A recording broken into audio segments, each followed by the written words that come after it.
حضرت فضیل بن ایاز بہت بڑے بزرگ گزرے. جوانی کا زمانہ تھا تو ایک خاتون سے آشنائی ہو گئی، محبت کا ربط قائم ہو گیا. تو ظاہرہ جوانی مستانی ہوتی ہے اور جنون کا ایک شعبہ کہا گیا ہے جوانی کو، اور پھر دل میں اس طرح کے رجحان پیدا ہو جائیں تو پھر وہ جنون کئی گنا بڑھ جاتا ہے. تو اس کے ساتھ وقت طے کیا اور اس کے ملنے کے لیے بے تابی کے ساتھ ان گھڑیوں کا، ان لمحوں کا انتظار کرنے لگے. خیر جب وہ وقت آیا تو اس کے گھر کی طرف چلے اور اس کے گھر کی دیوار پھلانگنے لگے تھے کہ ساتھ والے مکان سے کسی قاری قرآن کی تلاوت کی آواز کانوں میں پڑی. اور وہ پڑھ کیا رہا تھا، الم یان للذین آمنوا ان تخشع قلوبهم لذکر اللہ وما نزل من الحق. کیا اہل ایمان پہ وہ وقت نہیں آیا کہ ان کے دل اللہ کے ذکر اور اللہ کی یاد، اس کی محبت میں تڑپ اٹھیں اور وہ خوف خدا میں مبتلا ہو، اور جو نازل ہوا قرآن، اس قرآن کی محبت میں اس کے دل میں خشیت پیدا ہو. بس یہ کانوں میں پڑنے کی دیر تھی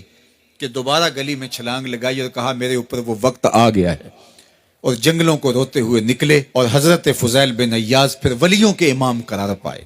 اس آیت نے ان کی زندگی بدل دی. کسی کی 30 سال، کسی کی 40 برس، کسی کی 50 سال، کسی کی 60 سال زندگی یہاں موجود لوگوں میں سے کسی کی اس سے بھی زیادہ اور کسی کی کم.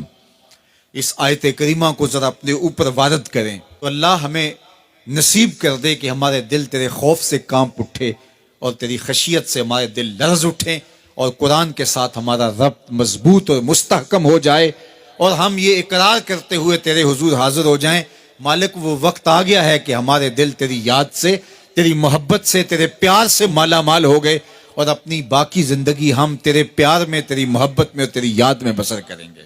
حدیث پاک میں آتا ہے کہ اگر کوئی شخص اللہ کے خوف سے رویا اور اللہ کے خوف سے رونے کی وجہ سے اس کی پلکوں کے بالوں میں سے ایک بال کی جڑ گیلی ہو گئی تو قیامت کے دن وہ بال کھڑا ہو جائے گا، اللہ یا تو مجھے نکال لے یا اسے جنت عطا فرما دے. تو اللہ جل شانہ اس بال کو تو آنکھ سے نہیں نوچے گا، بلکہ اس شخص کو اللہ جنت عطا فرما دے گا. اللہ اکبر.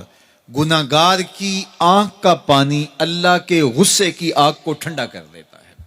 اس لیے ہمیں رونے کا کہا گیا، فَلْيَضْحَكُوا قَلِيلًا وَلْيَبْكُوا كَثِيرًا. اللہ اکبر. ارشاد فرمایا کہ تھوڑا ہنسا کرو، زیادہ رویا کرو. صحابہ کو ہنستے ہوئے دیکھا تو آقا کریم علیہ السلام نے فرمایا کہ تمہارے تک اللہ کی امان نہیں پہنچی اور تم ہنس رہے ہو. عرض کی حضور اس کا کفارہ؟ تو فرمایا اس کا کفارہ یہ ہے کہ جتنا ہنسے ہو اتنا ہی تمہیں رونا پڑے گا. میں اور آپ ذرا اپنی زندگی پر غور و تدبر کریں. ہماری زندگی میں ہنسنا زیادہ ہے یا رونا زیادہ ہے؟ سویر سے لے کر شام تک کہے زیادہ ہیں، ٹھٹھے زیادہ ہیں، مذاق زیادہ ہیں، لطیفے زیادہ ہیں، یا عبرتیں زیادہ ہیں؟ تفکر زیادہ ہے، تدبر زیادہ ہے، سوچ بچار زیادہ ہے، یاد الہی میں تڑپنا زیادہ ہے، آنکھوں سے یاد خدا میں بہنے والے آنسو زیادہ ہیں، یا غفلت سے پھوٹتے ہوئے کہے زیادہ ہیں؟ مجھے اور آپ کو اپنی زندگی کا ضرور محاسبہ کرنا چاہیے. ٹھٹھوں سے، مذاق سے ہماری مجلسیں بھرپور ہوتی ہیں. ہم دن میں جتنا ہنستے ہیں کیا اس کا 10واں حصہ بھی ہم تنہائی میں بیٹھ کے اللہ کی یاد میں روتے ہیں؟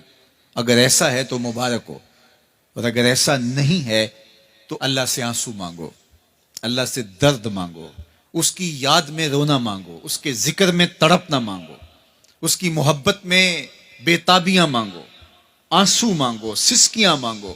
تڑپنے پھڑکنے کی توفیق دے، دل مرتضی سوز صدیق دے.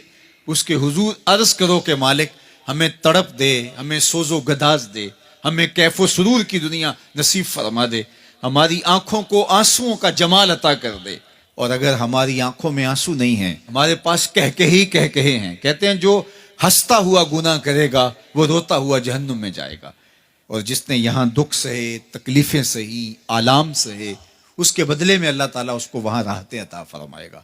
فرمایا کہ مومن کے پاؤں میں کانٹا بھی چبھے تو اللہ جل شانہ اس کا صلہ بھی اس کو قیامت کے دن عطا فرمائے گا. تو یہ جو تفکرات ہیں، یہ جو دکھ آتے ہیں، یہ جو تکلیفیں آتی ہیں، مصائب آتے ہیں، مشکلات آتی ہیں، اذیتیں ہمیں پہنچتی ہیں، تو اس پر صبر کرنا چاہیے اور اللہ کا شکر ادا کرنا چاہیے کہ ہم ان مصائب سے گزر رہے ہیں، ان مشکلوں سے گزر رہے ہیں. اور اگر کسی شخص کی زندگی میں دکھ ہے ہی نہیں، سکھ ہی سکھ ہیں، تو پھر وہ سمجھے کہ وہ فتنے میں مبتلا ہے.